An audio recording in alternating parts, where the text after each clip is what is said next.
wasiirka wasaaradda xiriirka golayaasha iyo dastuurka qaranka Somaliland mudane Maxamed Xaaji Aadan Cilmi oo maanta hor yimi guddida joogtada ee golaha guurtida Somaliland ayaa sheegay inay sameynayaan xeer u gaar ah astaanta qaranka Somaliland. Arrintan ayaana timi kadib markii la arkay qaar ka mid ah hay'adaha waddanka ka shaqeeya oo isticmaalaya astaan ka duwan astaanta qaranka Somaliland. Wasiirka oo arrimahan ka hadlaya ayaa waxa uu yiri in dib u eegida ay si hufan u eegaan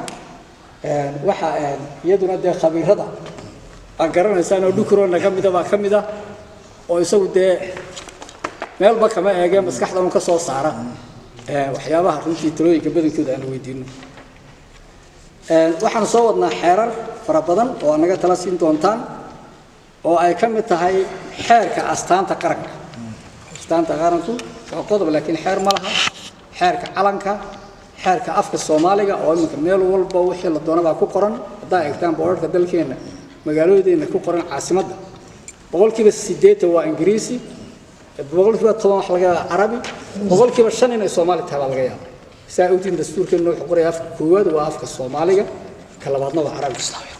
waxa kale oo aan runtii iyadana idin la socodsiineynaa halka waxa ku aragtaan laba calaamadood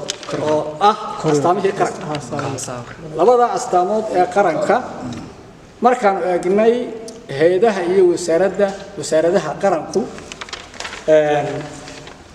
astaanta qaranka ay isticmaalaan